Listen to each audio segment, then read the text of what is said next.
Hey, hey, hey, what's happening? We are gonna listen in to the Pantheon Rise of the Fallen January Q&A. I've got them muted right now, so I'm in the Discord channel. I'm gonna turn them on here, so for about 5 minutes you might hear some, you know, kind of a little bit of back and forth while I wait for for things to start. They usually do a little bit of that. They're going to hang out, answer questions that they've gathered from the community, and give an update on the current Pantheon Rise of the Fallen development. So, according to Savannah, the community manager, you can expect dad jokes, threats of potential dance-offs, and ample teasing on regional accents along with actually useful game information. So anyway, looking forward to see what they have for us. Late sort of news I heard the other day was they are making some headway on their persistence issue, so that's awesome. That'll be a big deal. So anyway, I'm gonna turn them on, and then I'll be taking notes, and I'll react to some of the things that they say after. So I don't know. These usually go about an hour, could go longer, and I'll make quick comments if there's anything to comment about. But anyway, let's turn them on and see what's going on. Well, it depends what part of the world you're in. I guess that does. Do we have a lot of do we have a lot of people from down under?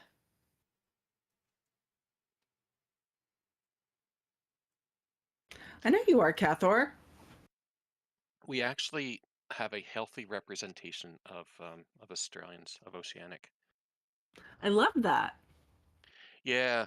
Let's Yeah, see. I I'll look at follow. I all think I of can the follow stats. the chat What do we do? on my phone instead of moving myself. Let me see. That must stink a little bit for playtimes, though.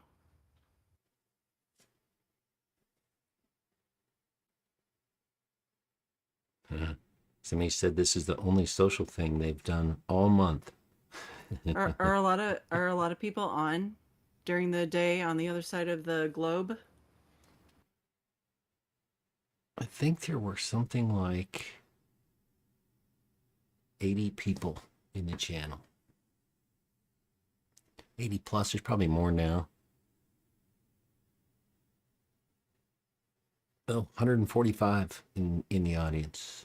So there's a few folks hanging out waiting for the skinny. The January update. Hopefully it'll be good. Somebody in chat said there's people under the flat side of the earth. In chat. So Jop is aware that this is happening, right? Gosh dang it, he better be. Wouldn't that be I great? saw he was in meetings early. Okay, good. Yes, thank you, Rob. Rob is. I always feel bad for like hitting him up and being like, "You remember that we're doing this," because it seems kind of mommy-ish. Robert C., the project manager. I mean, we tell him, yeah. I just don't remind him constantly because that would be rude. Well, it depends. Some people are super busy and appreciate it. Some people don't appreciate it. Yeah, I don't know. I don't know. So you hear Savannah, and then Ben Dean, who's the director of something. I don't know them all. Rob has taken up the bean Director hoarding. of MPR. Whatever M as in Mary, P as in Paul, R as in Robert Now we know stands the for. real reason why I he's have no here. idea. Savannah, of course, the community manager. The angry faces are coming in, Rob. Take shelter.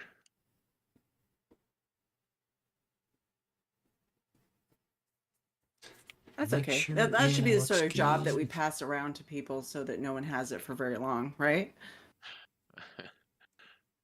Don't mind my steering wheel. Getting ready to do some Euro trucking simulator tomorrow, so that's still in the way.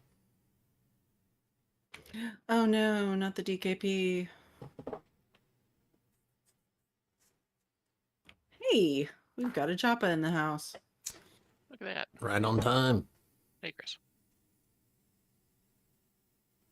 Hey, how's everybody doing? They're all ganging up on Rob, the new beankeeper. Ah, Rob's not stingy with the beans.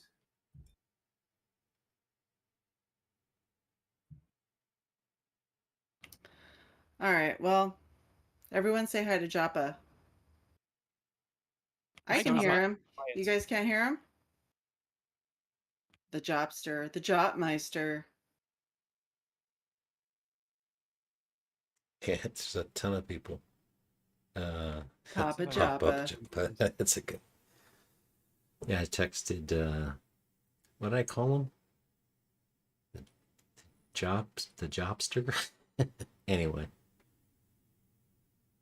It could be I'm just loud. Yeah, that's definitely a possibility. Is this any better? Ooh, much better, yes. Thank you, sir. buttered. Oh, Hard to keep up with the text. 38 new messages in less than a minute. Everybody's saying hey. All right, everybody doing good? You guys want to get started with this? Let's do it. yeah. I'm good to go. I think so.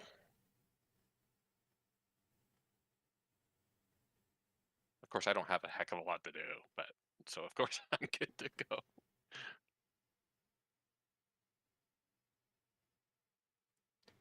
I don't know how to spell yeah. Catalyst needs 15 minutes. All right, let's wait. 15 minutes? Not gonna happen. Ooh, crap. While we're waiting, I signed up for the PAX Die alpha the other day, so I'm excited to see that. We'll see how Sorry. that game goes. Yes, you lost me Looks for a cool. second. So tonight we are doing our usual with creative director Chris Joppa Perkins, and we've got Ben Dean here, Hey guys. and we will be answering your questions that I have gathered throughout the month. A lot of questions. But first, I would like if you could, Sir Joppa, give us a little general update on what's been going on in dev for the past month, and maybe an update on that pesky persist. Yes, indeed. Yeah. I mean, persist has really been the main thing that's been going on. I do want to clear up what I feel like is a bit of a misconception, though, and that is that we've been trying to fix persist. That's maybe technically true. However, the reality is the persistence infrastructure and kind of the whole setup for persistence is, or I should say, was our kind of our final vestige of like legacy in code back from literally the inception of the project and what was initially set up back at the beginning. So we've not really been fixing persist. We've been creating our intended persistence layer. And what's been taking time is not finishing that, but hooking everything up to that and kind of plumbing and piping everything through that new persistence layer. So really happy to report that is, for all intents and purposes, that's finished, and a lot of the piping and hooking up is finished. We've just started testing that internally this week. We had hoped actually to get the first candidate out this weekend, and we're going to end up pushing that back just a little bit more to fix a few things that we found in internal testing that will just make the experience much more seamless. But we are right on the verge of having that back, and with that comes a return to our cadence with our prod pushes, and we've got a ton of stuff coming out with this next patch as well that's just been building up. Because obviously we've continued working on everything during the process of getting the persistence updated. So, and we'll get into a good bit of that as we go along tonight. So is that the last of the sort of legacy code that we have, and is it just clear sailing from here? or clear sailing as far as old code goes? Yes, yeah, that is the last of the old um, stuff that we've needed to gut and update. It doesn't mean that we don't have upcoming things that we're going to be working on. Things like the game systems that are still needing to be put into place. Some of our zone crossing.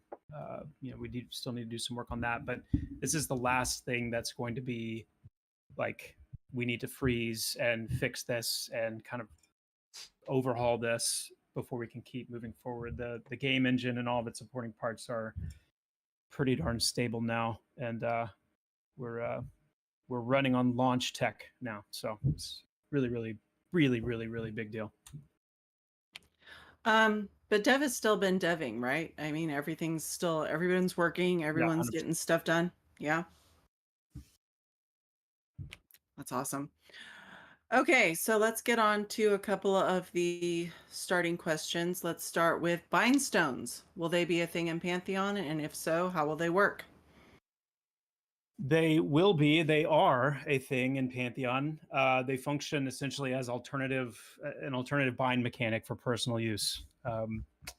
So when you don't have access to a class that can bind you in additional locations, I should add. So the classes that are able to bind are going to be able to bind in some additional locations and some more, you should say, like, I guess, convenient locations. But when it comes to personal binding, this is what bindstones, the purpose they serve. So in each zone, there's typically going to be 2 to 3 bindstones placed in various parts of the zone. The much larger zones, something like Avenir's Pass, for example, would probably have 3 in total, whereas smaller zones might have 2 or even 1.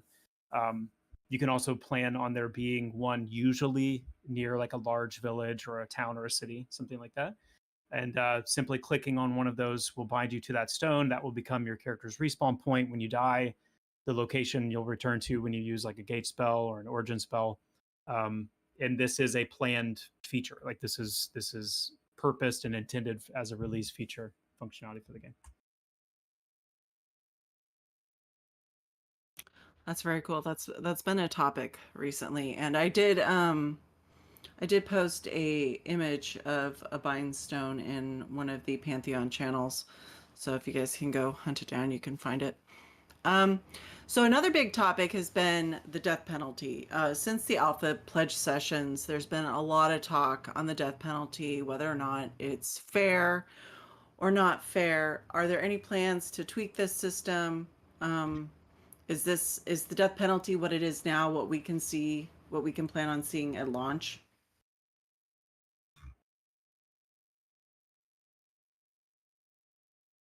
Yeah, it's a big topic. Are there any plans to tweak the system? Yes, in the sense that there are likely going to be tweaks to things like the amount of experience that you lose at death. We'll continue to dial that in. We're keeping an eye on the near-death state, and we want to make sure that it provides the appropriate amount of risk and opportunity. We want it to be reasonable for someone to actually bring a downed player back into the action. But we also want it to be risky enough that that's not like a foregone conclusion or a guarantee. So in those, as it relates to those things, yes, there will be ongoing tweaks, but the system in terms of its general shape, what you see now is what we intend to launch with. Yes. So we intend for death to be punishing. Yes. Are there any plans for healers to be able to res themselves? The shaman will actually have an ability that will allow them to self-res, but that's something that is pretty unique to the shaman. It's not that I'm opposed to the other 2 healers not having something like that, but it would be more of a prestige kind of epic level ability for those classes, whereas the shaman, it would be much more of a natural part of their kit. Very cool. Will we get a command in game to give other players consent to retrieve a corpse? Yes, you will have a command to drag another player's corpse, not loot it, but to drag it. Yes. which I believe that's already in. Is it really? I can just run around with other people's corpses? Van says it's not. Looks like it's not actually functioning properly. So it's there. I mean, the hook is there for the command. Seems like it's just broken. Okay, well, that can get fixed. Yay. How do you see non-primary stats impacting character classes? Like, will warriors be able to utilize intelligence in any meaningful way? Yeah, so the role that non-primary stats are going to play is something I've referred to as like soft specking before, and that is just about every ability that you have has modifiers on it, stat modifiers on it that will over time. It's a very simplistic implementation right now, but over time there will be certain parameters and aspects of your abilities that will be additionally impacted directly by specific stats. And what I mean by that is, an attack might be impacted by your strength, or your agility or your dexterity, the damage that you deal based on the class that you play, and just how strength factors into your attack power or dexterity factors into your attack power, what have you. There's that, but then a specific attack, let's say, might have like a component to it or an effect to it that reduces the target's armor class. And that modifier, let's say dexterity in this case, or something even like intelligence or charisma or wisdom, depending on the ability, might exist as an additional layer that further pushes the effectiveness of that secondary effect. So a warrior, for example, might have an ability with a secondary effect that is amplified by intelligence or amplified by wisdom. And the goal of that is to make the effects subtle enough, but also, try and balance them in a way where you can lean into pushing the effectiveness of certain abilities that you have even more so by how you itemize yourself. And so if you see, a piece of gear drop that has intelligence on it, as a warrior, you might typically overlook that. But in the back of your mind, you're thinking, well, it would be cool to have a set of gear that actually does have some intelligence on it, so that I can really lean into maximizing these secondary effects in certain situations. That just adds another layer to character customization. Yeah. So you talked a little bit about the perception system last time, and you had some things to say about that. What people want to know, what do you see the feature looking like at launch? If you could have it your way, how would this look? And what do you think we'll be able to do with the team that we have? Yeah, I mean, that's really what it boils down to, is us taking a look at the systems that we have, that we intend, that we want, and then what does it actually look like resource-wise, time frame-wise, to get them in and flesh them out as much as we want. And then, of course, you factor in, are we talking by launch? Are we talking post-launch? And giving ourselves the freedom to allow certain systems or aspects of systems to roll into a post-launch category as needed. So perception's an interesting one, because perception is a core system. I mean, I don't think anybody that's familiar with Pantheon isn't familiar with, what perception is and how it's meant to really differentiate Pantheon from really several other MMO experiences that you can go and have. And differentiators are meant to be a sum is greater than the parts kind of thing. One differentiator doesn't mean as much as a set of differentiators that really set the experience apart. And so perception is one of those things. It's part of a group of other differentiators, but it's a key system. So we're taking the inclusion of it seriously. And the comments that I've made recently, I hope that the communication or the takeaway from that is not that perception is not seen as an important system or something that we're looking at finding any way that we can, to make sure that it's implemented as fully as possible in time for launch, and then only relegating what we're not going to be able to get done by then until a post-launch state. So just to break it down a little bit, the perception, it's kind of, you should think of it in three parts, essentially. It's a system made up of three main parts. And the first part is the discovery aspect of it.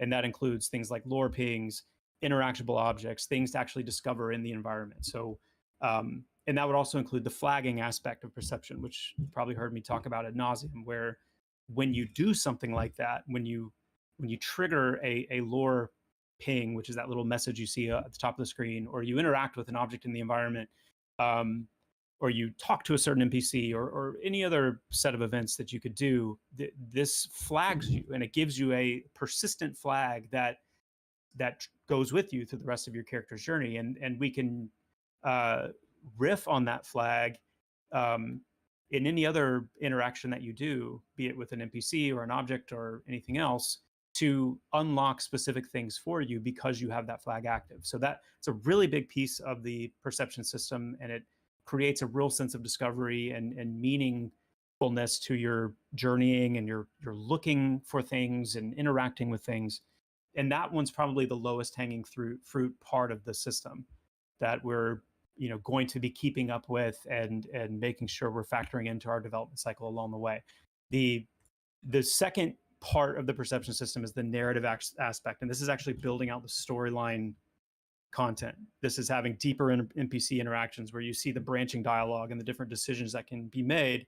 And this is a huge part of like deepening the immersive aspect of the world, giving our NPCs and our locations a whole lot of character and nuance and context.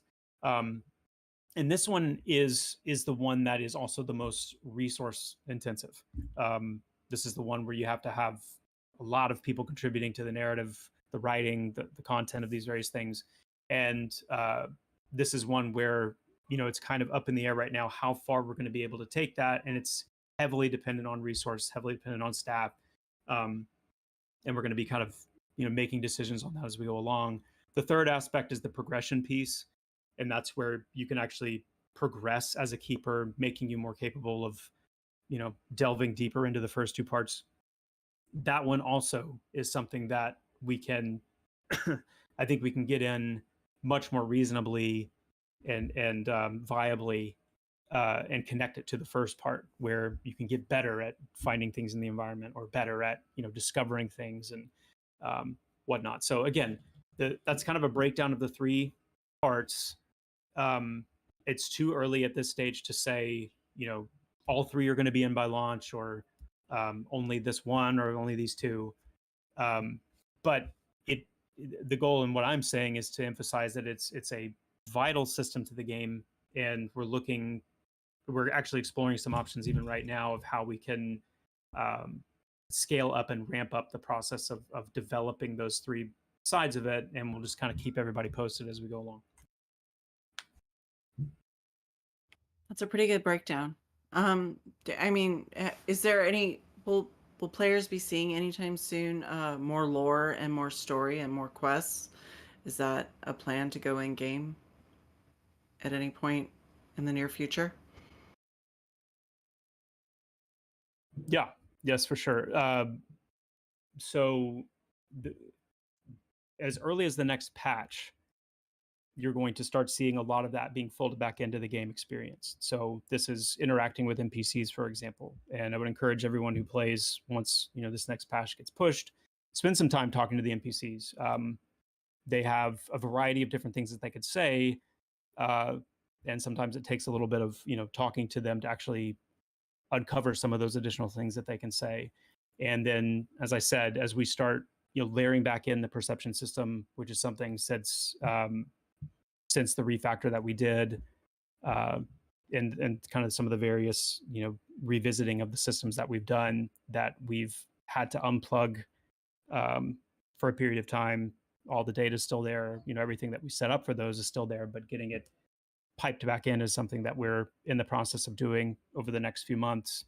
And then continuing on from there, as we move into new zones and new areas. If we're talking about publicly released lore, I think you should probably start expecting more of that once we do start getting into some actual new areas in development, and as we start talking about them more publicly, to get more lore out in front of you all that you haven't seen before, areas that you haven't really gotten to peer into that deeply before. So definitely expect it to be on the horizon. Oh, it's so fun. Okay, so speaking of upcoming additions to the game, Avenger's Pass, that's currently being worked on. The content, will it be able to take a player to level 30, or will it just function as an alternative play area to Throne Fast, which currently basically takes a player to level 20? It's going to feel much more like a natural flow zone from Throne Fast. The world is massive, and I mean, when you guys all get back into Avenger's Paths, you're gonna quickly remember / realize how massive the area is, especially now in that open world sense. And because it is a very open world sense or open world approach to our game design, our world design, you're going to start seeing some changes in terms of the level range and how Throne Fast is meant to much more naturally flow into Avenger's Pass. Something that we're trying to stay away from is what I guess in some circles is called concentric circles of content, where you have, this area, you've got your level 5 to 10 stuff, and then that connects to this area, which is your level 10 to 15 stuff, and that connects to this area, which is your level 15 to 20 stuff. And it's a very linear kind of concentric handoff set of circles that lead you into the next level area. You should expect a much more broad and gradual increase of level range, more so than you're used to. What that means is that the level range, general core level range of Throne Fast is going to be and has been reduced slightly. So you're no longer going to be getting up to level 20 in Throne Fast, at least, not in like any kind of well-trodden path to do so. And so the hope is that we're going to see players moving into Avenger's Pass much more quickly as just an alternative place to move through those, level 5 to 10, 5 to 12, 5 to 14 level range. So you're no longer going to be doing that all in Throne Fast. And then with that, hand in hand with that, is how itemization ultimately incentivizes the flow of players. And so even though some of the level ranges may be coming down in Throne Fast, the itemization is still going to be a big part of the decision making you do, which is, do we go down into the Goblin Caves because these items we know drop there, or these quests are completed there? Do we head to the Haunted Spirit Manor to do this, that, and the other? Do we spend time, working through some of the Gadai camps, the lower level Gadai camps, or do we move into AVP and start pressing further into that zone? What I will say, though, is that AVP will ultimately, in regards to its core population, will allow players to level up further now than Throne Fast will. But then the highest level kind of overland population of AVP tops out now at around level 14. And those level 14s are, scattered around other level 12, 13 mobs as well. So the overall level range of AVP has gone down, and that's just to start making room for the fact that we're, on the relatively near horizon, going to be moving into zones like Black Rose Keep, Eastern Plains, Silent Plains. And as the world continues to grow, the speed at which these levels increase is going to need to reduce to naturally kind of help players spread out and move out into more of the world to keep advancing their characters. Both Mad Run and Hangor do still and are, currently in various stages of development as well. Those will be coming online, and those will be much more like destination locations now, instead of like, oh, I've just naturally leveled up to the point where I can flow right into Hangor or Mad Run. You're going to have to really spend some time getting to the appropriate level to break into that zone. And that will become even more so the case once Eastern Plains, Silent Plains, and Black Rose Keep are online, to where you may even have to, leave Avenger's Pass or focus on very specific parts of Avendir's Pass to get high enough level to actually go into Hangor, go into Mad Run, which will be starting around the level 20 point. That's great. So this isn't a situation where you're going to level in one area, move to another area, then move to another area. You're going to be bouncing around to various content and various areas to utilize the mobs to level up. It's not just yeah. I love that. That's great. Yeah, we've had a situation in Thronefast because it's largely been the primary zone where we've needed level ranges that allow players to get, to a certain level for testing purposes, data and all that. But as more of the world comes online, you're going to see us start to adjust the level ranges of these areas to make sure that the world needs to be traversed much more so than a single zone or even a handful of zones, for you to find the content that you need to continue progressing your character's level, but then also knowing that itemization is going to play a huge role as well in terms of where players are moving to and what options they have at various levels. That's fantastic. Okay, so you talked a little bit about capital cities and that we may have to launch without accessible capital cities. How likely is it that we will not see these areas at launch? And how will Pantheon create iconic racial starting areas without them? Yeah, I mean, it's still too early to say whether we will or won't be able to realize the capital cities.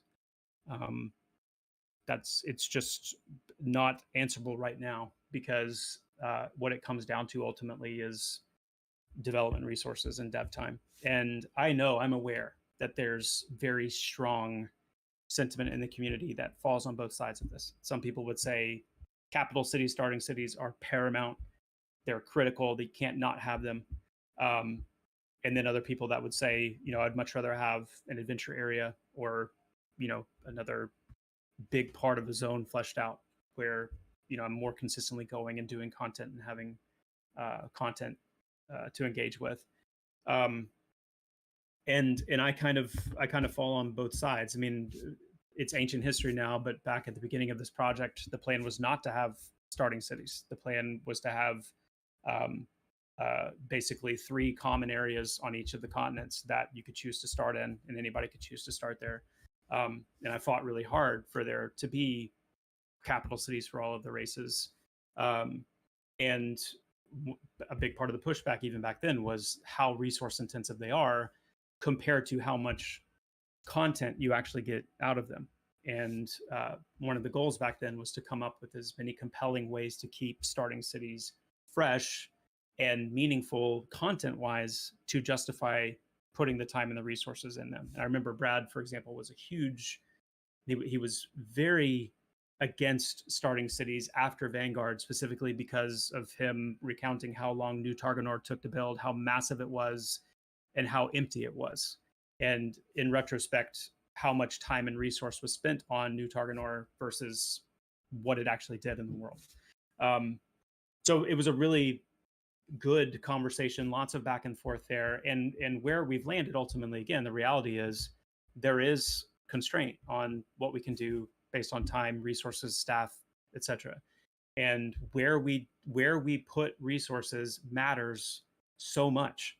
And the way I would answer the question ultimately is I do still believe, though, even if the largest of the starting cities like Thronefast, like Kadasa, possibly even Fairthale, the city itself, the cities that are much more asset intensive and just massive in scale in general, even if we do have to wait to a post-launch to open up those cities, I do still firmly believe that we can capture the smaller cities as they're planned much more easily. And I think those are much more likely to be in place. And then if we have to do kind of an exterior starting area for something like Thronefast or something like Kadasa, et cetera, that we can still and are still, like with Avelia as an example, we're still making them enough in a style with enough of the city itself, even just in view, to still lend that racial identity to the races. And I think that'll become more clear as we get more of these racial starting areas online. I mean, the Halflings, for example, have Sorhireth, they have their Tree City, and that's done because it was much more manageable asset wise. And things like Scargall and Broken Maw, probably to a large degree, and Suroa for the Archai, like those places are going to be much easier to develop than something like, you know, Thrown Fast and all of its intended grandeur. And then you could also say, and I am saying that it's possible that, you know, some kind of compromise we can reach there depending on those resource constraints, where some part of Thrown Fast is available but not all of it. So it's just still too early to say at this stage, but I don't think that, regardless of how it shakes out, that it's going to force us to compromise racial identity, which is at the heart of, you know, what these things are about anyway.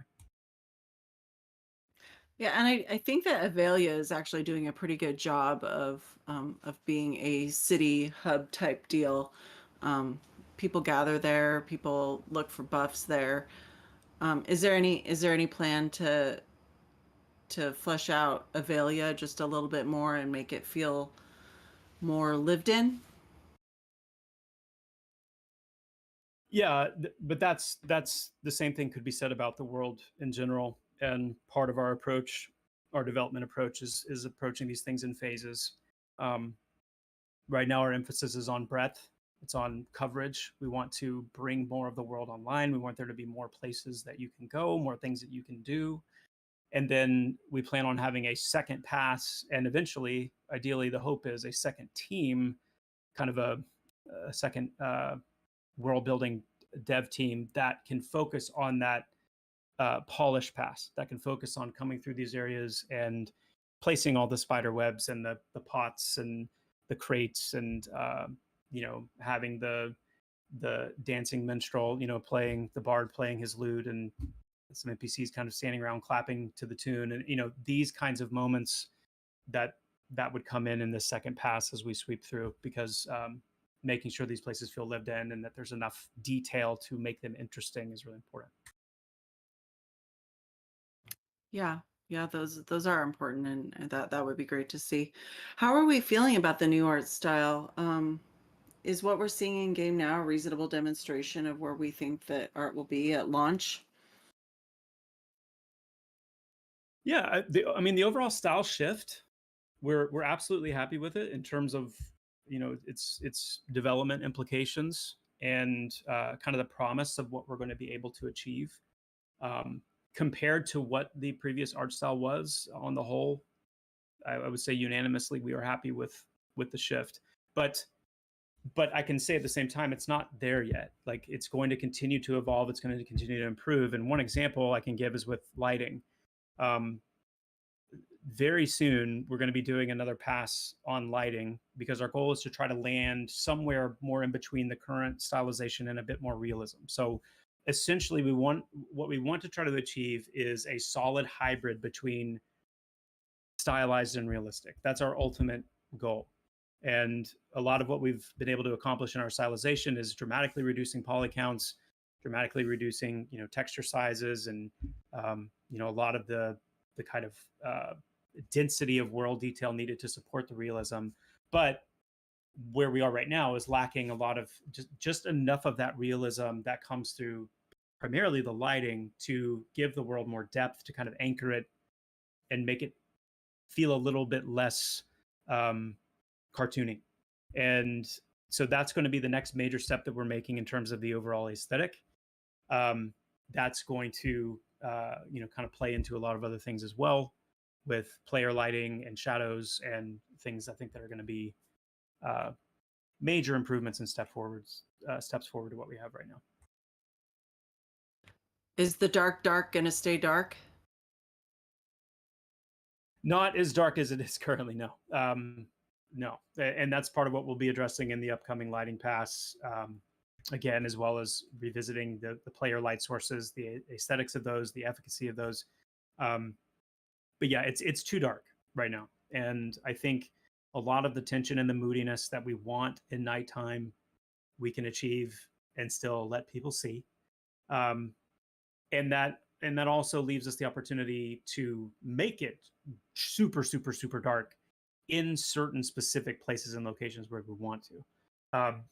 But when we're looking at just the overall level of brightness and visibility at nighttime, it is not where we want it to be right now. It's too dark. Yeah, so it would make sense to have the overland areas a little bit lighter and then the dungeon areas dark. Yeah, well, the dungeon area is not so much dark necessarily, because dungeon areas can still be well lit and be very moody, but just have really dark recesses and shadowy areas. But then sections of dungeons, sections of places under the world, under the ground, where you're crawling through and moving through, where maybe the torch has been knocked over, and there's an extended section where it's really, really dark, and all of a sudden those places light sources become very important. But then that's also needs to be balanced between the availability and the efficacy of player light sources. So the hope is that by uplifting the overall brightness and visibility of nighttime in general, that it will be less of an issue for players currently, because the light sources currently are pretty useless in terms of how bright they are. They can, but a lot of the reason for that is because we're having to balance for when you get 6 players in a cave area and all of them have light sources, then it just blows it out and completely eliminates darkness in any degree. So part of the upcoming lighting pass as well is going to be doing some code work to limit how many player lights can be visible on your specific client at the same time. So you're getting the benefit of your light source, and within certain range you're getting the benefit of other players' light sources, but it's not so much that it's just completely blowing everything out. So we're going to be finessing a lot of that in place as well. But we do still want there to be places where darkness is really dark, and but utilize that more as kind of curated moments in specific places and not everywhere at all times. That makes sense. That's fantastic. So how has the new art helped performance? I don't know exactly what that means, but I would imagine for the game, for the team, what benefits are we seeing from the new art? Well, I mentioned a couple just now. We have our poly counts overall have been reduced, both player characters, NPCs, world objects. We've been able to go with just a lower poly count in what we make, and so there's just less draw calls, less rendering load that you're having to do. So that's been a big performance gain. I think it's also helped streamline and simplify the asset creation process, because we've been able to really get behind a unified style guide, kind of an art Bible, if you will, where our artists understand, exactly kind of the hand painted look we're going for, how to handle the normal maps, how to handle the the different maps that we're using, and those maps also being smaller. So instead of needing to use like 4K texture resolution maps, we're able to now use 1K or maybe 2K at the most. And so the amount of memory that's being saved on just texture memory is also noticeable and not insignificant. So there's definitely very legitimate, performance-wise gains that we've made on this front. Not to mention just the kind of the speed of the development of the various art pieces has improved quite a bit without the extra I don't know necessarily the right word for it, the complexities that come with creating photorealistic or genuinely realistic physically based rendering objects.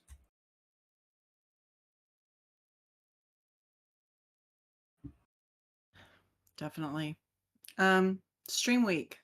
That was a lot of fun for us. We saw a lot of streams happening and the fans really enjoyed it. Content creators really stepped up and showed a lot of the game. Will we be holding these in the future and setting any sort of cadence for them? Ben, I hope you're paying attention.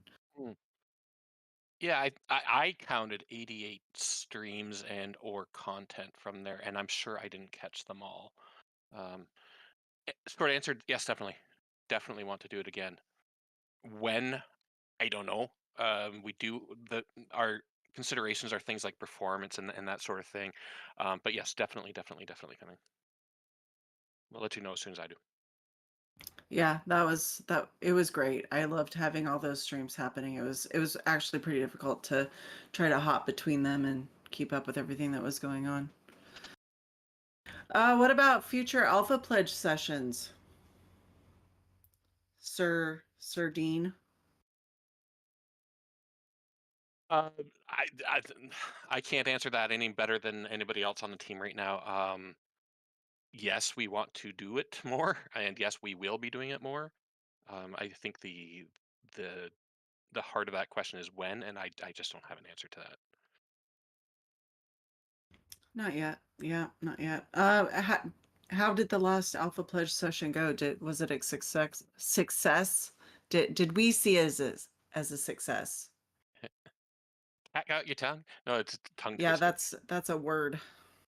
Well, I'll tell it from my vantage point, and Chris, I'm sure will have his thoughts on it too. But I personally thought it was a good success, quite a good success. We did see a lot of activity. We saw a lot of people talking and coming back to Pantheon, getting interested in Pantheon again.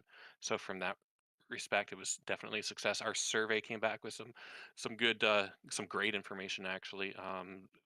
Highlighted some areas that we need to work on, but also highlighted areas that we're doing better than we thought we were doing. Um, Overall, people seem to enjoy the game. It's yeah, we got a lot of good information. I think it was a success. Chris? Sorry, I Think- was I'm sorry. No. Ben Oh, said that he like was in 3 or chat. 4 times just to show that it can be said properly, and Joppa's just being mean. Okay, go I was ahead. being Go mean. ahead, I'm Jop. sorry. I'm Go ahead, sorry. Joppa. No, it was I'm great. hurt. It was great. I know you're not hurt. See, that's why I can do that kind of stuff because I know you're not. No soul. Yeah, it was fantastic. I mean, I am like jonesing to get our alphas back in, and we're actively looking at when to do that, and maybe more importantly, like how to do it in a way that we can do it rhythmically, so that it's not a question mark all the time, but more something that you guys can actually start looking forward to and knowing when it'll happen. Yeah, for a community, it was freaking fantastic. I mean, having everybody in and having so many people playing, it was so much fun. I know Joppa was. I was hopping between servers to see how everybody was doing, and it was great.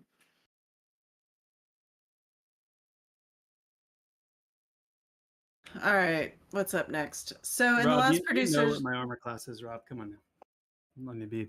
what Let me class do be you play, Joppa? Are you playing the shaman? Do you have that in shaman GM Pantheon or in gear? real life.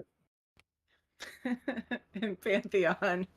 I Mm. noticed that there's a shaman GM gear that I'm just absolutely jealous of, and I need some on my monk.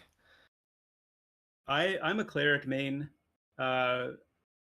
pretty much in anything that's most like a cleric across the games that I play, and then I play a monk and a bard usually as secondary characters, but almost always in all cases a cleric. Now, how do you pay attention well enough to not kill people? I just do. Oh, good to know you can do it somewhere. Yeah. Hey, whoa, nice. Okay. I feel like I'm going to pay for that later. Okay, so No, that's a good one. I like that one. In the last producer's letter, Chris Rowan, our CEO, talked about VR working on better communication. Can we share how we intend to hit this goal? Do you want to talk about that, Ben, or shall I? I think you've got some really good points to make in there. So go Yeah, for it. And if I made a I had, list. yeah, you did. I like that list too. So, number 1, frequent updates, even if it's just to say we are still working and listening. Number 2, we've got the production tracker added to the website to keep the greater community in the loop, and that's the community that may not be on Discord every day or on the forums every day. We want you to have a place where you can go and see updates. We've added to the Sacred Servanthood, which was formerly the mod program. I've added people there to help gather questions and spread official messaging. So you should listen to them. They know things. We've got the new Dean's Beans channel on Discord to track when the devs share info and make that info easier to find. So if you don't come here on a regular list, on a regular basis, then you should. And we have a direct line between our project manager, shout out to Rob, and comms to keep info freely moving between our departments. And that has really helped in getting us the information that we need to share with the community. And we've kind of, we have a little channel and everything now so that we can streamline that stuff. So if you guys want to know stuff, you should bug Rob. Yeah. I'm kidding. Don't do that. Yeah, I want to echo that. I mean, Rob's been a great help there. I mean, Chris always has been, but having Rob in there as well, it gives us more. I shouldn't say more, but a wider variety of access and knowledge that we can share. So it's been fantastic. And You're being a I lot don't know. more. You're being too kind, Ben. He's a lot better at it than I am, and it also Oh, come on. it gives me a chance to focus on other things. But who is Rob again? Yeah, no. So yeah, that one guy who gives us schedules. Oh, but it Just kidding, Robert, Rob. he has freed up your ability to create, I think, Chris. Oh my gosh, yes. Oh, it's been amazing. Yeah, it's trying to do project management and creative direction at the same time is it's probably why I will not live as long, anywhere nearly as long as I would have otherwise. So I am very thankful for Rob, and also that he's so good at it. He is good at it. He's scary good at it. But yeah, it's nice to see that everybody has room to do what they're strong at, and I think that you, Chris, are amazing as a creative director, and it's just nice to have you be able to just let that creativity flow and not have to worry about silly things like timelines and deadlines. 100%. I mean, I still have to worry about deadlines. I just don't have to worry about Yeah, I get that. whipping everybody. Yeah. We'll leave Rob to do that. Rob does the whipping. Okay, so when can we start allocating stat increases ourselves on our characters? Joppa. When that is officially decided as something that we're going to do, and then when that actually comes into play. But I would say, generally speaking, fine detail additions like that are going to come after major additions, like getting all the classes implemented and getting their core kits in place. I would chalk that up, since it's already working. It's just a tweak to the way that it currently works to allow players to have more kind of ownership over that. It's something that is not a priority at the moment, but it is something. And just to reiterate, I want to explore that. I like that myself. I would enjoy that myself. So it's just still to come down the road. Yeah, some of us like to control our characters a little bit more, so having those would be pretty cool. Yeah. So currently, resurrecting only works before a player releases. Is there any plans to allow for somebody to resurrect after release? Yes. Yes. Yes. Really? And yes. Yep. How's and that going to work? We'll have some more info on that soon. I'm going to be working with Kyle here in the next. I don't know when actually we're going to connect on that, but we're going to be revisiting Resurrection in general, how it interacts with kind of a pre-release state, a post-release state of the corpse, how it interacts with near death, how things like battle reses differ from, non-battle reses. We're going to be getting a lot of that cleaned up, so it should be a lot more clear our intentions at that stage. Now, this is probably the most important question of this Q&A, but when will we get a store and when will it include body pillowcases with your face on it, Jabba?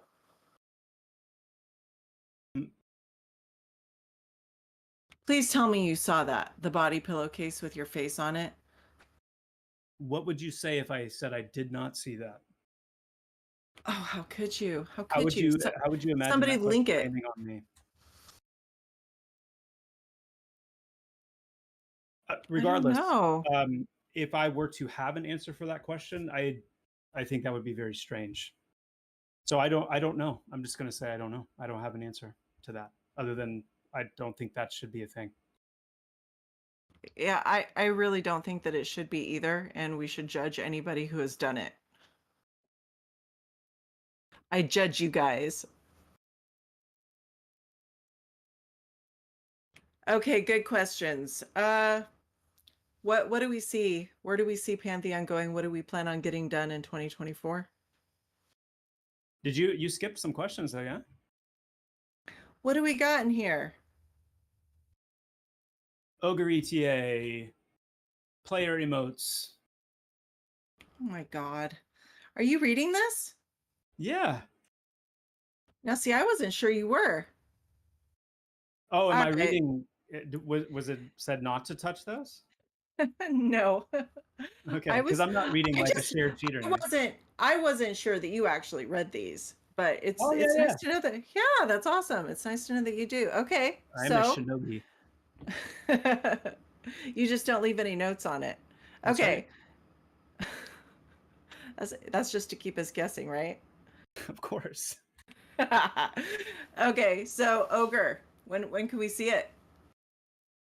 Okay, so it's coming along nicely. It still needs to go through the rigging process, and there's a few custom animations that we're doing for it because we want it to look ogre-y. We are also finalizing right now the armor mesh kind of modification process that's going to allow us to use our armor models on the largest and smallest races as well. So basically how we're going to modify and augment those armor pieces to work with the largest and the smallest, which is why we're doing the ogre now, the gnome next. So we're making steady progress on that. No exact ETA yet on when it's coming in, but the good news is that once that process is finished for the ogre and the gnome, the two kind of extremes, the other races will be a significantly faster process because we won't need to do that armor modification, kind of working that out. I'm confident. I mean, I wouldn't be me if I didn't say something that was going to give somebody a gray hair. So I feel pretty confident that we're going to be able to see most of the player races coming in this year. That's just from where I stand right now. I feel like once this process is finished, that we should be able to see that I'm pretty confident in that. So not making any guarantees there, but that's just kind of my sense of things. It's and I would say more so than for Rob, I probably just gave Bronson some gray hair there. Yeah, you can do it, Bronson. Don't worry about it. All right. So since we're already freaking people out, so we're doing the ogre, we're doing the gnome. What's the next race after that? Next race after that will almost guaranteed be the halfling. Oh, sorry guys, you don't get the scar yet. And after that will almost guaranteed be the elf to round out our King's Reach races. And then from then, I think it would be cool just to do like a community poll and see what people want to see next after that. I feel like the answer would be Scar. Scar would be sick. See? I would love to see the Scar get in. Yeah. Yeah. All right. So player emotes, we have been missing them. Nobody can bow to me, which is a real awful thing to have happen in game. So when are we going to see not those? used to that either, are you, Jamie? In real life, you've got it happening all the time. It's really hard to acclimate to a game that. It is. In my world, people just bow when they talk to me. It's tough. Okay. That's so tough. I know, it's hard. So when can we see those? I'm still processing that a little bit. That's pretty cool. We are actually finishing up the first round of emotes right now, so those should be making their way in relatively soon. The first batch includes bow, formal bow, cheer, wave, clap, cry, point, thumbs up, nod yes, shake head no. Those are the first round of emotes that are coming in very soon. And dab. No dab. No We do have dab? the atomic dab. You guys know the atomic dab? Okay. I don't. One- Can you demonstrate that for us? I'm going to need video of it. I can. You won't be able to see it, but I'll do it. That seems very Can we- unfair. Can hear him moving too. We can't see it, but we can totally hear it. No. Did you actually do it, Joppa? No. Dang it. Okay. Well, And by no, I mean yes. we can all imagine it in our imaginations. Joppa can be anything. Atomic dabbing, apparently. All right, so let's see. The last question I have on here, do you guys plan on evolving or changing the racial passives given the development changes through the years? To a degree, like in their, not so much like the categories of what the passives will be for each race, but the extent of the modifications or the way that they are modified. Yes, I would say most likely you can expect some tweaks in how they're applied. But if a race is meant to have a bonus to daggers, for example, they would still have that bonus to daggers. It would just probably be expressed a little bit differently than the way we had worded it or intended it back when we first talked about it. Yeah, you guys are terrible people. There is not going to be a shart emote, I hope. I mean, No, right? That would be ridiculous, Choppa. I mean, Dang it, Rob. No, no. I mean, sometimes you just have to have the right emote to reach for. You know, I would hate to For the memes. constrain people. All right, now we're done with those questions. Now, can you tell us what is in store for Pantheon for 2024? So, I already talked about one thing. I really want to see as many of our player races coming in and being playable as possible this year. I also would really love to see the rest of our base roster of classes coming online, meaning I want to see the Summoner, the Druid, the Ranger. I want to see them online. I want to see them playable. And I would like to see all of the classes with their kits and having relatively complete and dare I say somewhat polished gameplay for them. And I would love to see work begin on the Necromancer and the Bard as well. I spent a good amount of time talking with Phil from PVL about the Bard class and some of the things that he has up his sleeve for Bards and the way that their music and instrument system will work. And it's pretty mind-blowing. It's pretty mind-blowing. So I'm excited about that. I really want to see us get some more zones online, Throne Fast AVP, Hell Near Cave, obviously, but I'd like to see, by the end of the year, thinking like year long, I would love to see, some additional zones. I would love to see 2 or 3, more zones. I'd love to see Silent Plains and Eastern Plains and Black Rose Keep and them get actually connected to Wild's End. I'd love to see that. We'll be able to speak a little bit more candidly and precisely about, what our actual projection looks like there as we get a little bit further into the year.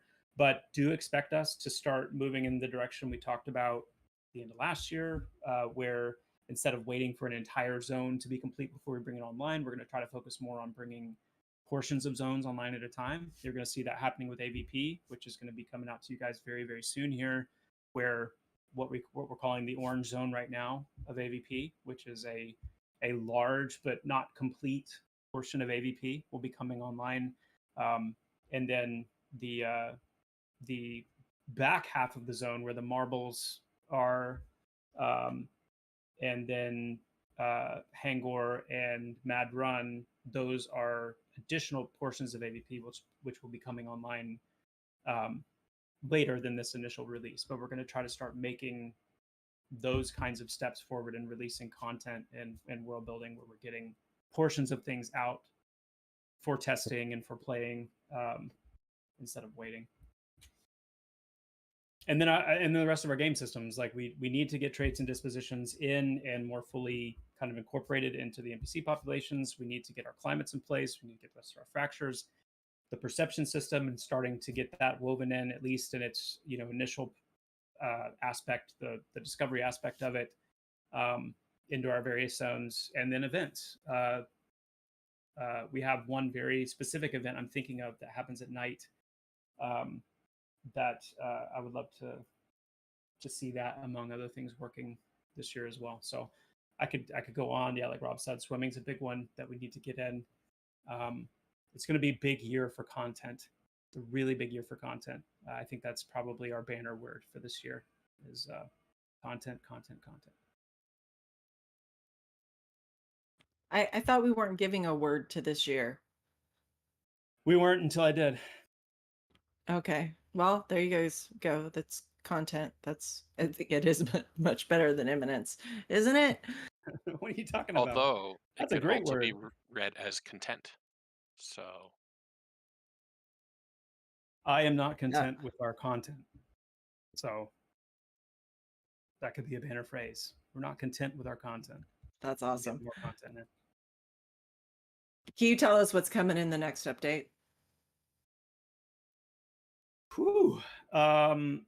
Well, persist will be fully in place. Our next update, I mean, it'll be in, and we expect to see some insane improvements there, just in terms of overall stability and it just feeling like the game is functioning properly in terms of the data that it's meant to be saving and all that. So super excited about that. The AVP is so sneaking close to like being ready. I am pushing for, and I think everybody is of the same mind that whenever we do this next push, that the initial AVP in its initial kind of orange zone would be available. But I'm not going to say that 100% yet, because there could be some things that I'm missing or not remembering. But I was just in there today, and it's it's basically there. Again, we're not looking for perfection here. Like we want it to be at a point where it can be playable. Let's get in there, start playing it, giving feedback, all that stuff. So that's why I mean that I think we're at the point where we could probably roll that in. So AVP is a big one. All of the class updates that you guys were expecting the last time we were about to push, back early December, I guess it was. There were a lot of crafting gathering updates that are coming in as well. We've got it's going to be meaty. It's going to be meaty.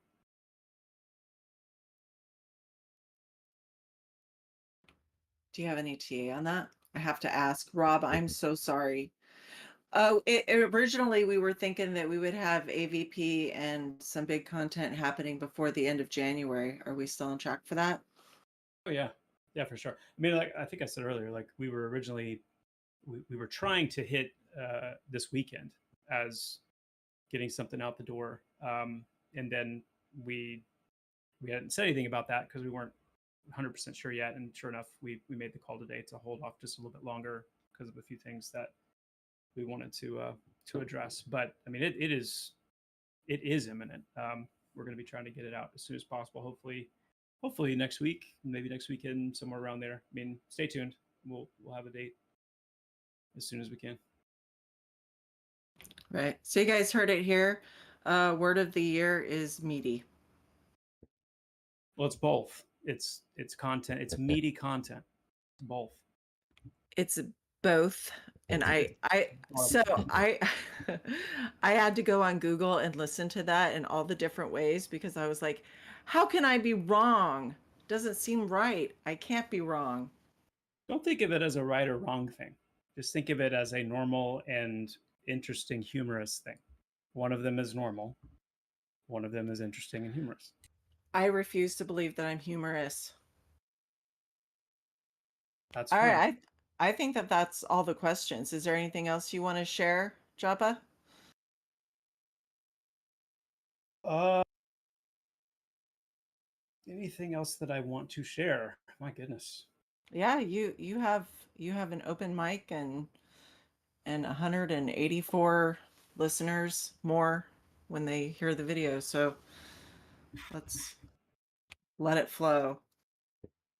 Again, sorry, Rob. There's not a sharding joke in there.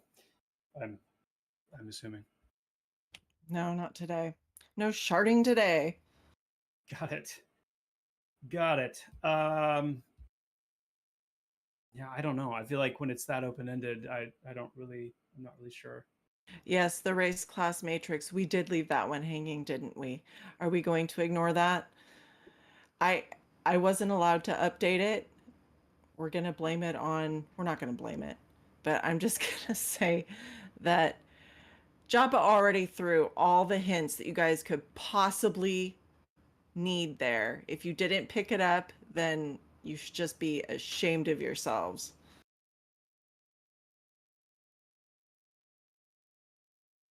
Yeah, I mean, the bard and the necro moving more into view is the hint there.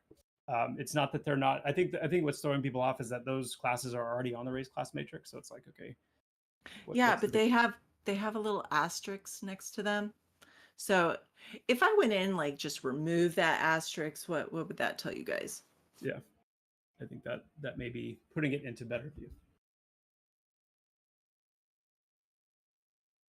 And no, the ranger is not last. So when I say core roster of classes, I mean all of the classes except for the necro and the bard, since those historically have not been base roster guaranteed classes. But they are necessary for the class roll, the class rolls, and not having the majority of the crowd control burden falling on the enchanter. The necro and the bard gives us some really creative ways to handle crowd control in the form of a very selfish support control / DPS class, and in the form of a incredibly robust support class in the bard. And expect to be seeing more about like the actual breakdown of those classes, some examples of their abilities, and just kind of getting to know them a little bit better this year. Yeah, Redmond, I'm just going to say that possibly.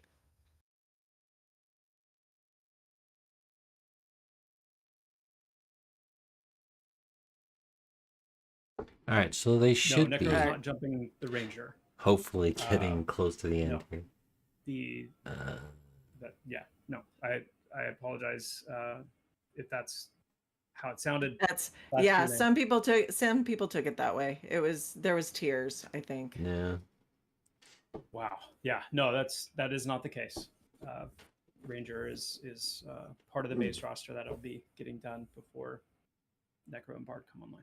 Okay, there you go. All right, can you guys be okay now? It's the Ranger is not dead last. The pet system's coming along well. I don't know how many. I don't remember if I shared it. I guess I shared it just internally, or to the VIPs. I don't think I shared it in the public channel. You shared a little video clip of a pet class. Yeah. So right now, pets are working in the sense that you can summon a pet.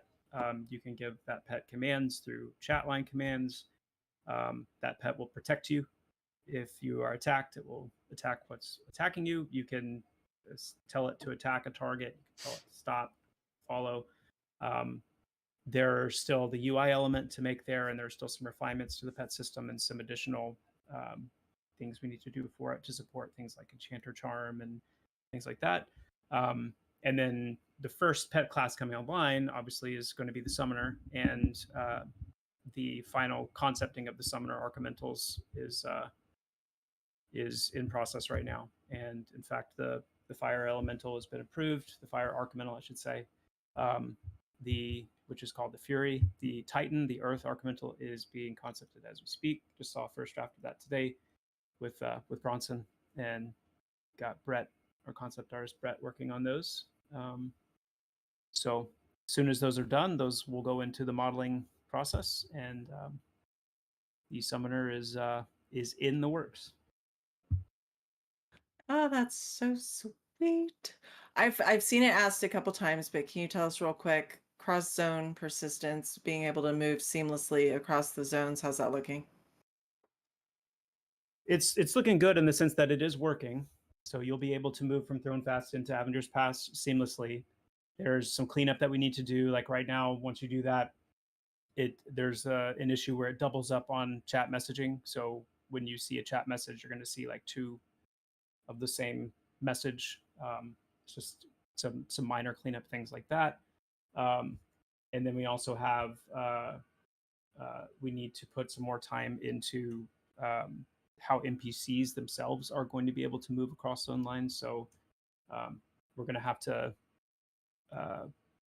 give fair direction beforehand to say, hey, like, try not to abuse it. Don't sit right next to a tile line or a zone line and just kind of run back and forth over there. You also, in this initial implementation, you'll be able to see into the other zone in terms of the environment, but you're not going to actually be able to see the NPCs on the other side of the zone, even though you'll seamlessly cross over and then they'll appear. You won't be able to see across the zone just yet. Yes, Rob, I can see your message. All right, so we'll wrap it up there. Thank you, Rob. Wait, what? Did you want to share something, Rob? Are you messaging me somewhere else that I need to be aware of? I don't see any messages from you. What are you talking about? Oh, heck yeah. Oh. If you've got it, Rob, throw it in there. Yeah, drop them in. Oh, so he's. I don't think you actually have to Rob ask, is do the you? PM. I think that you can just do that, Rob. And no, he does have to ask. He does really? wants to show. Oh, well, you have permission, Which Rob. you guys won't Java gave you see permission. on my channel, but showing some concept art of that one of the elementals he just talked about. It'll take Bronson forever to find it and put it in here. Do you got anything else, Ben? No, I do not. Although I thought that sticker from Oshag was the concept for a second, and I'm like, wait, that can't be him. Yeah, that's the Titan. Ah, right.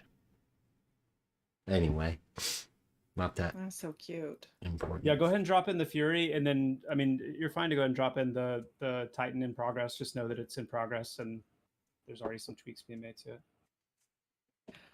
Dougbug, I don't know when this is going to be posted to YouTube. I have it recording, and then I will pass it off to Fire, who will put it up on YouTube probably sometime in the middle of the night, since he's Mine is already in there. Europe.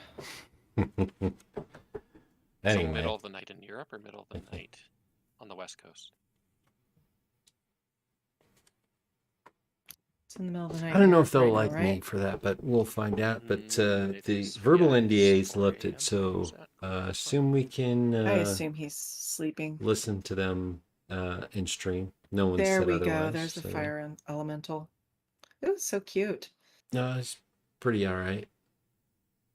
Sorry, I That can't looks show like you it'll hurt guys. things. There's still a visual NDA, so I can't show it. But yeah, that's all right. All right, let's wrap it up. Anything else, Joppa? Wrap it up. No, we took some good inspiration from the EQ elementals with their the pre art overhaul. but loved the idea of them as like kind of just those floating torsos with arms, and so we took that a little bit further and wanting to give each one of them kind of a nice aesthetic, unique aesthetic. So all four, including the Zephyr and the Undine for the water and the air, similarly. And then these are their base elemental forms. All right, I'm going to turn them off for now. It looks like they're wrapping up. So here's nothing major. I think the biggest thing from this is the persistence problem they've had has been a big issue. It's good to hear them say it sounds like they've made a lot of headway on that. So that'll be awesome. That was the biggest thing for me, because that's really have been stopping all the other updates and all the stuff that we're looking for in pre-alpha to start testing. And those were kind of the things that Joppa had mentioned at the end about the next update and what is in the next update for us. Thanks for the follow. I appreciate the follow. Getting paid. Appreciate that.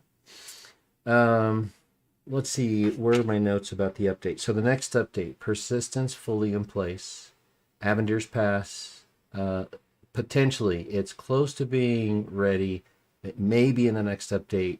We'll see. And they were planning on pushing out an update this weekend and held to that probably for the weekend following or the one following that. We'll see how it goes. Class updates will be in the next update. Crafting and gathering, and essentially just said it's going to be a meaty update, so that'll be good, at least for pre-alphas, if any of you are watching. Can I give the car a good rev? I don't know what you're talking about. Getting paid. Can you give the car a good rev? I don't know. Oh, you're talking because I got steering wheel? Let's see. Oh, let me see. Oh, I could have done the horn, but I don't have the game, and I would have done that. Anyway. So ETA still about the end of January for those. I'm excited to hear that VR's excited about letting the streamers stream content again at some point, because I'll be all over that. And to get some regular cadence of alphas in the game is pretty exciting. So looking forward to some of that stuff. We'll see. And if they do all these updates and they get AVP in some way that we can show it, I'm hoping they'll let us show it. I'll probably make a summary of literally, I don't know, it's a short, small pieces of paper, but there's probably, I don't know, 10 of them that I took notes on, that I'll maybe do another stream just going over what I found. I didn't hear anything huge in there. I mean, question 1 was about bind stones. Fine. Question 2 is about death penalty. Is it fair, not fair? I don't have an issue with it the way it currently is, but I wouldn't mind if they made some adjustments there, but it's not on the top. Wouldn't be my second question to ask, but the self-res thing was interesting to me. Shamans will be able to self-res, and other classes may, as kind of a prestige sort of thing. Take it or leave it. I don't know that it matters much if they allow.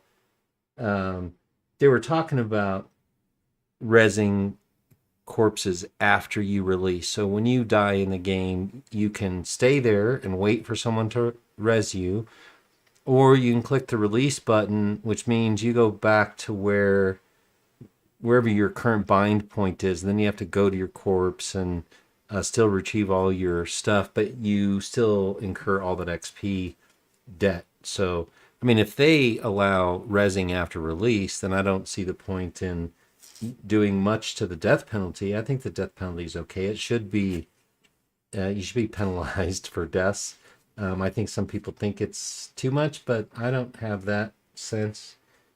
Corpse retrieval, yeah, this was an issue when a lot of people came in, the alphas came in, and even in testing where you can't give permission for someone to drag your corpse. I mean, it's pre-alpha. My take on that is these tunes that we've created are going to be wiped sometime soon, usually around every update. So it hasn't bothered me that much, but getting it in to test it certainly would be good to.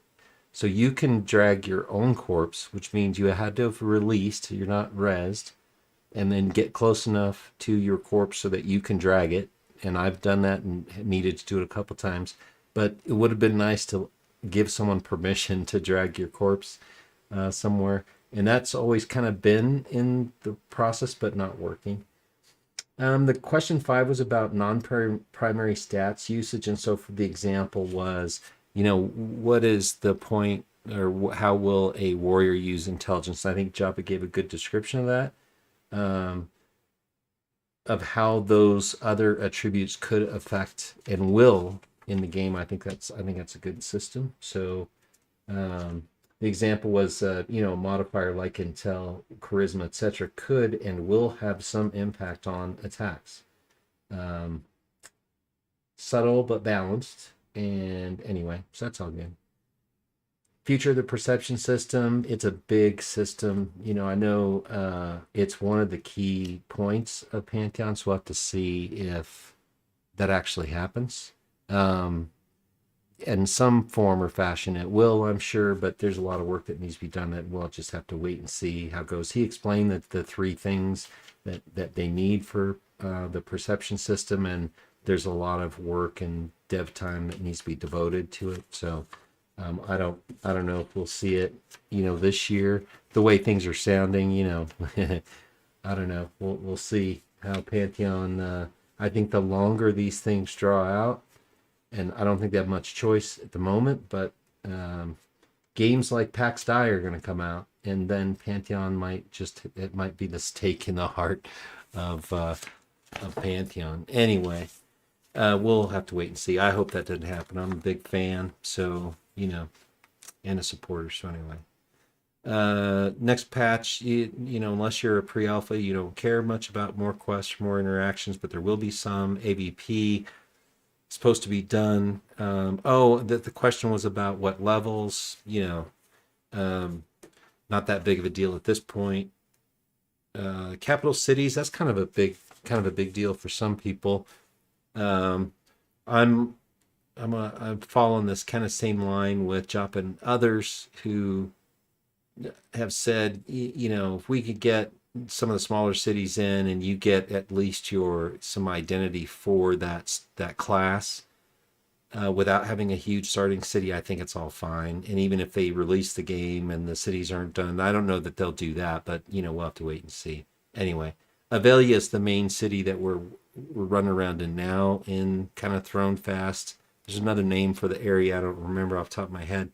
Will be more work on it, and yes, as Joppa has said over and over, look, we want to get more content in the game, and it's probably going to be in a state where there's going to have to be several passes, and unless you're in pre-alpha, none of that really matters to you. And it certainly, I'm looking to see more content because right now, by the way, that's the reason why I stopped the daytime stream, so I can get in and still do my pre-alpha testing with Pantheon. So I don't stream during the day now.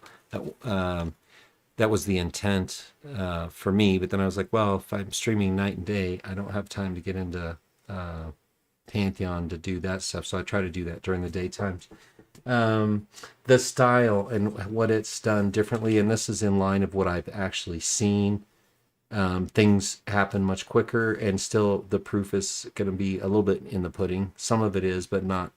If what Joppa has said today about new zones coming online in some state, I'll believe that. If all the classes get in and fairly quickly, I'll be more of a believer in that. It just makes sense that it's faster, easier for them to handle. I'm all good with that. A lot of players have said stuff about how dark it is in the game, and Jop even said it's too dark, and they need to look at the lighting. He agrees it's too dark, and so some work will be done on that, so that's good. They talked about how the new art has impacted performance. I mean, if you've done any dev at all, or you play games, you know that the poly counts is a big deal, and reducing that helps reduce drawing calls and rendering calls and all that, and that's all going to be good. And he talked about, using 1 to 2K texture maps versus 4K is a huge, that's going to be a huge impact on system resources and all that. So I think from that performance perspective, it makes sense that would make a big difference, but also from the standpoint of the ability to more quickly develop things, makes sense to me as well. So the question 13 was about the stream week and future cadence. And I think it was Ben Dean who said, definitely, we want to do that again. I think it was good for them. I think I don't know this, I just anecdotally know, just from watching the Discord channel, of people upgrading their pledges to pre-alpha. So that's, more funds to help get the game across the finish line. So, and I think they saw an uptick in that. People asked questions in chat, but they weren't answered. When folks put questions in chat, VR doesn't, sometimes they'll answer them, but they were asked to submit questions beforehand, which I think is fine.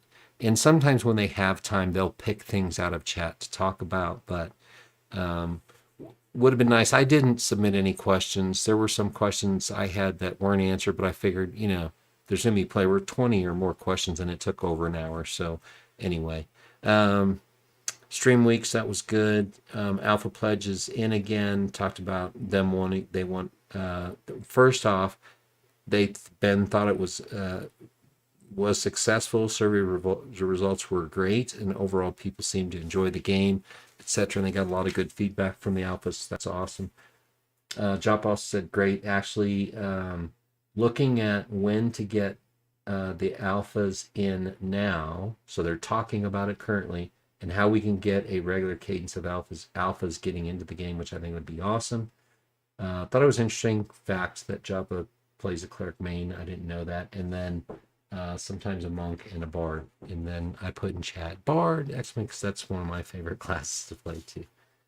VR on the committed to better communication, liked all of Savania's points there, frequent updates, even if there isn't really an update, but an update that we're still here, we're still breathing, and we're working on stuff I think is legit and helps people go, okay, you got it, at least something's going on.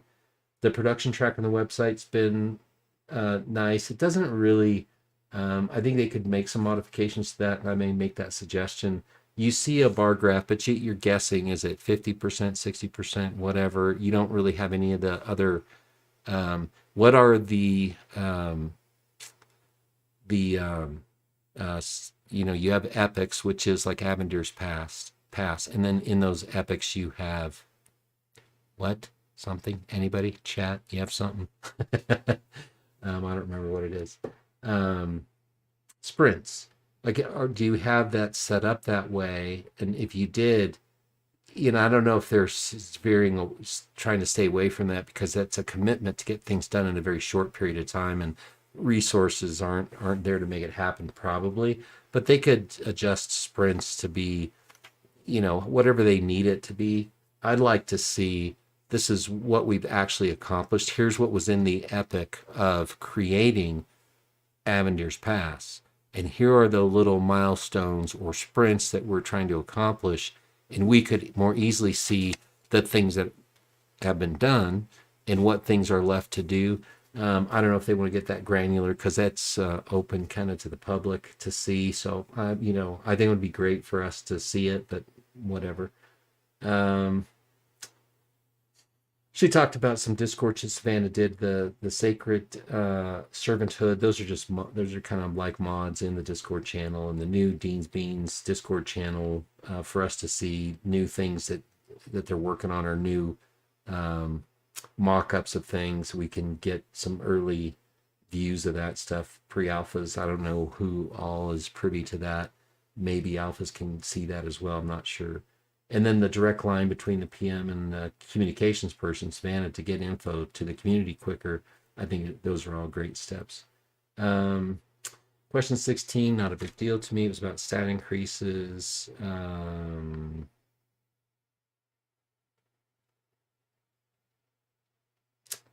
question 17 was about reses in general, and that they're gonna overhaul kind of that revisiting res in a general sense in resurrections, and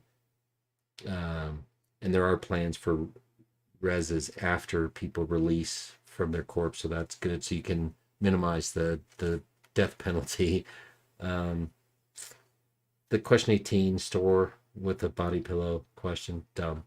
19, so 2024, they started talking about it, he talked about it later, but then the Ogre ETA, I don't know if he answered it. I didn't make a note on it, but oh yeah, he said rigging and custom animations are done, finalizing the armor meshes to work on both large and small. That's why they were doing the Ogre and the Gnome, which is smart. And now that if the armor meshes work between those two, then everything in between should be easier, so that's good. The player emotes, a whole bunch of them. Not a big fan. That when I thought when they started talking about player emotes, I would love to see the macro system have some attention, but anyway. And then so after Ogre, the Gnome will be next. Who knows when the Ogre's coming in? Love to see it in the next update, but don't know if it's ready for prime time. Sounds like there's more work to do, and there was actually no ETA on that.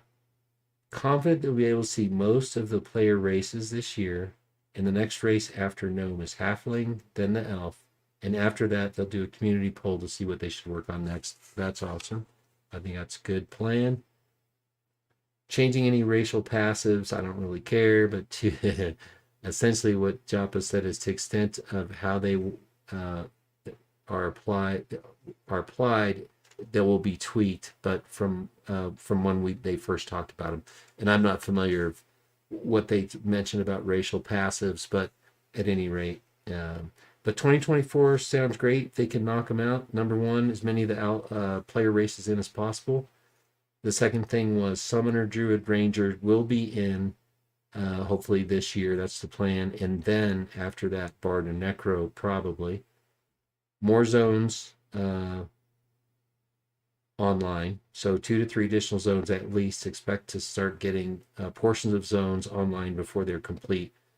So looking at like Avenger's Pass, then Hangor, sorry, and then Mad Run, and then still need to work on a lot of their other systems. Climates, the swimming's a big deal, events, the perception system, but Joppa's tagline, big year for content. I don't know if that's going to stick, but hopefully it does. We'll see. I think that'll be a big deal.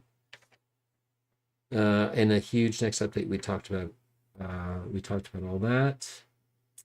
Oh, and then the last, the pets are working.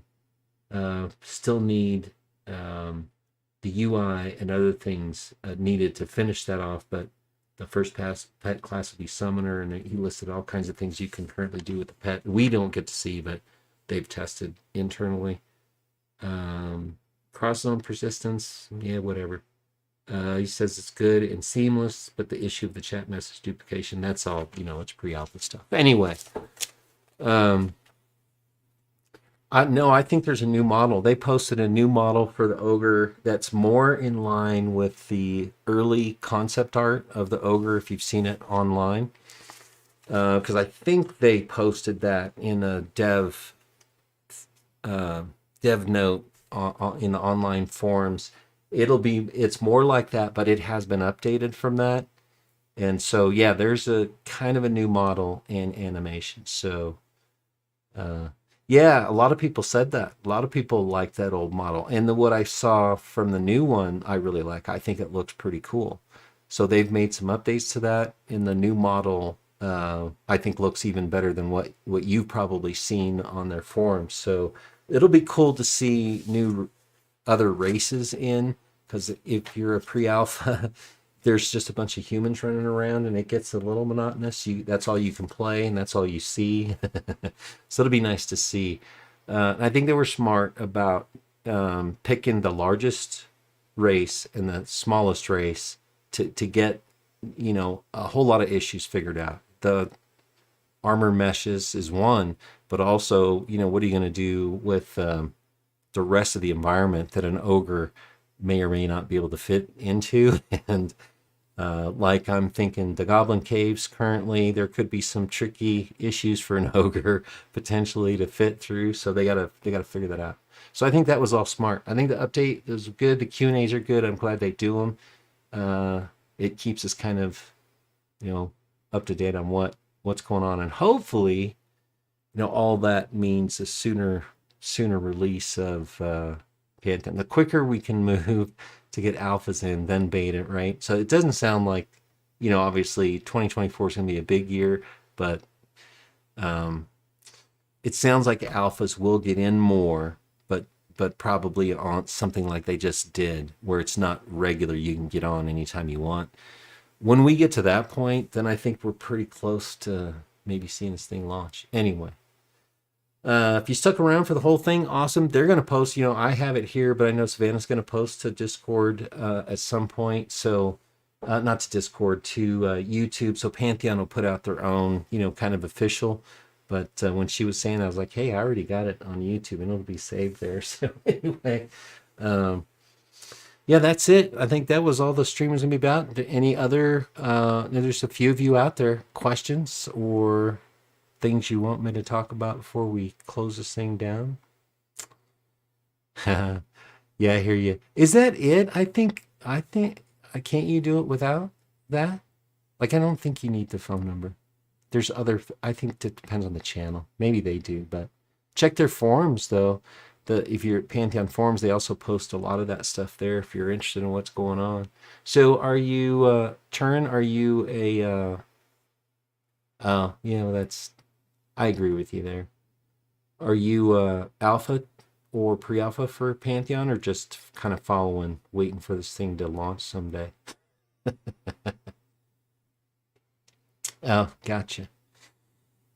Yeah, well, hopefully, things will move along. It sounds great. Pantheon, always word of caution that VR says a lot of stuff. We just have to see, the proof's in the pudding. What are you going to actually do? Oh, awesome. Yes, so you were in early. Yeah, I didn't get in until probably 3 years ago or so, and was an alpha and thought, man, I'm getting tired of waiting. And then when they said they're going to let pre-alphas could play the game, get in and test 24/7, I was like, I'm in. But anyway, yeah, I love playing a game. If you've watched any of my streams, I have fun in it, but it is now getting without the content. I've pretty much done almost everything you can do there. I'm trying to think, there's things I can't do. So, I'm kind of at this place where I'm like, I can only test so much, so content will be king. They need to get some of it in. So, yeah. It's wait and see. I hope they're able to make it happen. Anyway, all right. Well, there's probably not a place I can send people to as far as rating, because this is kind of a weird stream, just going over their monthly. So, anyway, I'll end it here. Thanks for hanging out. Appreciate it. I got you. Yeah, the content of it. Oh, I think it's going to change significantly, probably. But the other thing is, what always used to, I'll say this as a parting thing.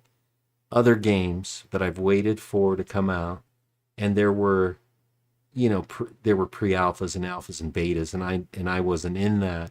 They always had kind of a head start day one. And so that's what some of the content could give you the same. There's no advantage then, right? And I think them keeping things kind of closed, people can't see the progress that they're making. It also makes, and I'll tell you, some pre-alpha testers had issue with us being able to stream because they want to be the keepers of all the secrets. And I just think it's, I just think that's silly. You get into games where there were alpha testers and they have a head start day one because they know everything. They know how to get stuff quickly, and before you know it, you log in, there's already a level 20 character in the game. It's silly, but anyway. All right, well, thanks for hanging out, everybody. I appreciate that, and be looking for, I'll be streaming weird games. I'm gonna do Euro trucking. It's not that weird. I like it. That's why I got the steering wheel here, so I can do some Euro trucking tomorrow. Anyway, appreciate y'all. Have a great evening. And let me send us out of here with a good ending screen like I'm supposed to, and some audio. Take it easy.